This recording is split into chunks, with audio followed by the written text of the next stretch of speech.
Hello guys, അപ്പോൾ നമ്മളിന്ന് പുതിയൊരു വെറൈറ്റി സംഭവമായിട്ട് വന്നിരിക്കുകയാണ്. മമ്മി, നമുക്കിന്ന് അപ്പച്ചമ്പും സാധുവും ഒന്നും ഇല്ലാതെ ഇച്ചിരി ചക്കയപ്പം ഉണ്ടാക്കാമെന്നൊരു പ്ലാൻ ചെയ്തു. അതിനാന്ന് വെച്ചാൽ പെട്ടെന്ന് വേവിച്ചെടുക്കാം. അതിന് ഒരു 5-8 ഉള്ളൂ. അതുകൊണ്ട് ഞാൻ കുക്കറിനകത്താണ് അത് ശരിയാക്കി എടുക്കുന്നത്. അത് നമുക്കൊന്ന് കാണാം കേട്ടോ.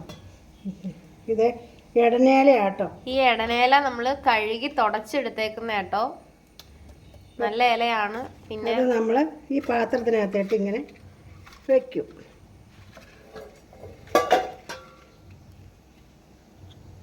അരി വയ്ക്കും. കാണിച്ചു തരാം കേട്ടോ.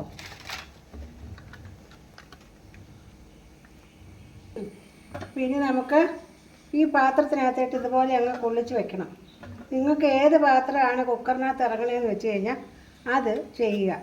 ഒരു പെട്ടെന്നൊക്കെ 2-3 ഒക്കെ ഉള്ളത് നമുക്കതിങ്ങനെ ചെയ്യാം. ഇനി നമുക്ക് ഇതിനകത്തേക്ക് കുറച്ച് വെള്ളം ഒഴിച്ച് കൊടുക്കാം. കുക്കറിനകത്തേക്ക് ഞാൻ ഇത് കണ്ടോ, ഇത് പൊങ്ങിയിരിക്കാൻ വേണ്ടി 3 ചിരട്ട അങ്ങ് ഇറക്കി വെച്ചു. സാധാരണ ചെറിയ ചിരട്ട. കുറച്ച് വെള്ളം മതി കേട്ടോ. ഇത്രയും വെള്ളത്തിൽ അത് വേകും. ഇനി നമുക്ക് ഇതെടുത്ത് ഇതിനകത്തേക്ക് ഇറക്കി വയ്ക്കണം. നമുക്ക് അടപ്പിട്ട് അടച്ചു കൊടുക്കാം.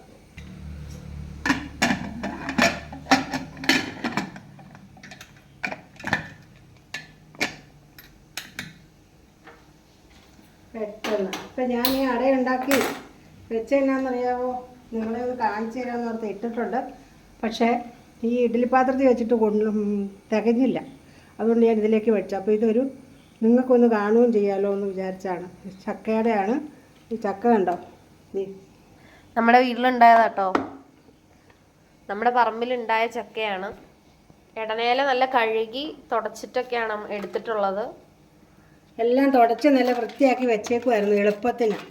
ഇത് നമ്മുടെ പെട്ടെന്നുള്ള വീഡിയോ ആണ് നമ്മളിടുന്നത്. അപ്പോൾ കുക്കറിനകത്ത് കുമ്പിളപ്പം ആയിക്കഴിഞ്ഞു ഉണ്ടോ.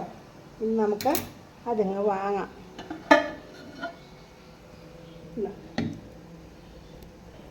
അപ്പോൾ ഗൈസ്, നമ്മുടെ കുമ്പിളപ്പം ഇവിടെ റെഡി ആയിട്ടുണ്ട്. എല്ലാവരും ട്രൈ ചെയ്ത് നോക്കണം. ഇഷ്ടപ്പെട്ടു കഴിഞ്ഞാൽ നമ്മുടെ ചാനൽ ലൈക്ക് ചെയ്യണം, ഷെയർ ചെയ്യണം, സബ്സ്ക്രൈബ് ചെയ്യണം. എല്ലാവർക്കും ഇഷ്ടമാവും. നല്ല ടേസ്റ്റാണ്. 4 മണിക്കൊക്കെ പറ്റിയ സ്നാക്കാണ്. എല്ലാവരും ട്രൈ ചെയ്ത് നോക്കണം.